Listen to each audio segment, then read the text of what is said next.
Hey, what's up, guys? It's Austin here, or Luna. And today's story time, I'm telling you about a very close call, okay?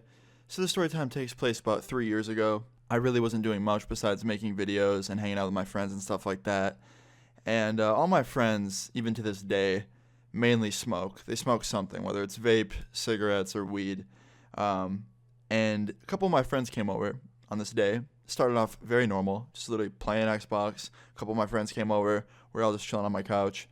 And my one friend's like, yo, I want to smoke. And I was like, okay, but don't smoke in here. Go in your car, go in the backyard, just not in my house. And he's like, okay, you want to come with? I was like, nah, I'm good. So him and my other friend go outside and they start smoking this joint and getting high, doing whatever. And I'm just sitting there playing Xbox. And they come back in like 20 minutes later and they're both fucking toasted. They literally were more baked than a fucking DiGiorno pizza. They were not sober at all. And I was fucking with them because it was so funny. And then my one friend has the bright idea. He's like, yo, let's go to my boy's house. He just made edibles and let's buy a bunch of weed brownies. And I was like, dude, I don't want to go to some random dealer's house and buy his weed brownies. Like, I'm not doing that. And I don't want to fucking drive with you because you're stoned as fuck. He's like, dude, I'm not going to drive. I'm going to call up our other friend. He's going to come over. He's going to drive us over there.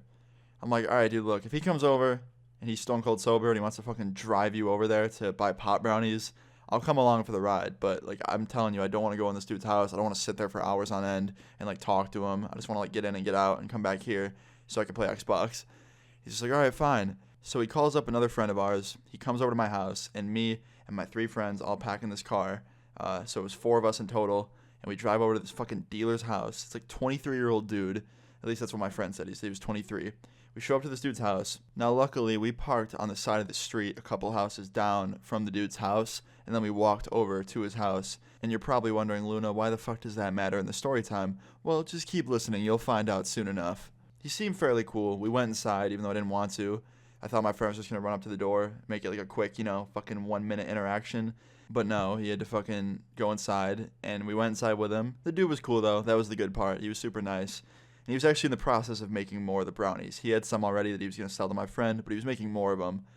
And it was a really nice house. Like, I noticed immediately, this dude lived in a fucking nice house. Like, it was pretty much a mansion. And for being 23 years old, I was like, fuck, this dude must have either A, really good job, or B, just be a really good drug dealer.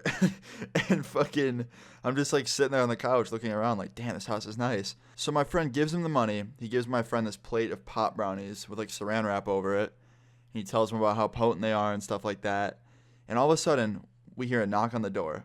And this dude goes, yo, everyone up to my room. Everyone up to my room. My fucking dad's home. And I'm just thinking to myself, did he just fucking say that? This dude is secretly selling weed and probably other stuff out of his parents' house. And he's like 23. What the fuck? For a minute, I thought to myself, is this dude actually in high school? Like, did my friend lie about his age? But then it clicked in my head. I'm like, oh, that's how he has such a nice fucking house. It's not his. It's his parents. His fucking parents own this big-ass house. So anyway, my friends start running up the stairs. I follow along behind them. My friend that was leading was the one that was there to buy the brownies in the first place. And he went to the first door on the left, and it was this dealer's room. And he knew where it was because my friend used to hang out there all the time. Like, he had been there many times prior to this. So anyway, we go into this room. We shut the door, and we start to listen through the door. And I hear his dad walk in, this dealer's dad. And he's like, what the fuck are you doing in here? Are you making pot brownies? It reeks of weed in here. In my fucking house behind my back. You live here rent fucking free, and you use it as a fucking drug house. And he's just screaming at his son. So I look over at my friend. I'm like, bro, I'm not going to fucking hide up here all night. Like, if that dude comes up here and sees us, he's going to fucking freak out. He'll probably beat the shit out of us. I'm not doing this. And all my friends are like, yeah, dude, we got to get the fuck out of here. And my one friend, the one that originally wanted to go there and buy the fucking pot brownies, is like, no, we're waiting right here. He'll probably text me when it's free to go. Like, we are not leaving this room. And I'm like, dude, fuck that. So I turn around and I walk over to one of the windows. I undo both the locks. I open the window, and my friends follow behind me, except the one friend, the one dude that was just telling us that we're going to wait there all night. I was like, nah, fuck that. So I crawl out onto the roof, and I'm like sitting there. I'm like, oh shit, this is a big drop. Like, I can't jump off this. Like, I'm fucked. I have to stay in this room all night. Like, I literally have to stay in this room. This sucks.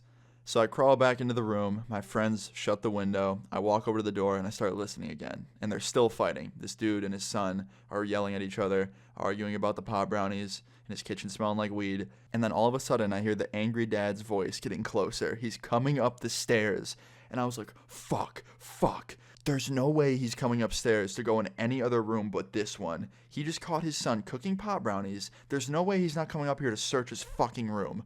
So I turn around, I open that window again so quick, and I crawl out that window with all my friends, everybody, and we run onto the roof, and we fucking get to the other end of the house, and I look down, and I see a trampoline and a pool, and it's cold outside, and I'm like, fuck, okay.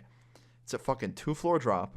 I either jump onto the trampoline and risk bouncing off of it, going really high in the air, and breaking my fucking neck, or I risk jumping in that pool and being freezing cold and then running back to the car in this freezing cold fucking weather. So I just say fuck it, and I run and I jump towards the trampoline. And thank fuck it went good. I landed on my ass and I bounced off the trampoline and landed on my feet. And I didn't get hurt. Thank fuck. Now for my other friends, I can't quite say the same. My one friend tried to do what I did. He jumped, landed on the trampoline, and then bounced off and fell onto his shoulder. Now luckily he wasn't seriously hurt, it just annoyed him. And then my other 2 friends ran and jumped onto the trampoline at the same time, which was a fucking terrible idea. They probably almost broke it, and they just kind of got flown off and landed on their ass. But they were okay as well. And we got the fuck out of there. We ran back to the car and drove away safely. Luckily the dad didn't come outside to chase us because he was probably still on the 2nd floor looking for us or whatever he was looking for. And we got out safe. And yeah, thank fuck my friend parked down the street a little bit, and then we walked to the house because if his dad would have saw our car in the driveway, he probably would have fucking like keyed it or something. But yeah, in the end, everyone was okay, and the pot brownie dealer probably got grounded, and pretty much that was the end of the story. Everything was okay. But yeah, guys, I hope you enjoyed this story time and found it funny. Please leave a like on the video if you did. Leave your stories in the comments down below. Subscribe if you're new. I'll see you guys all later. Peace.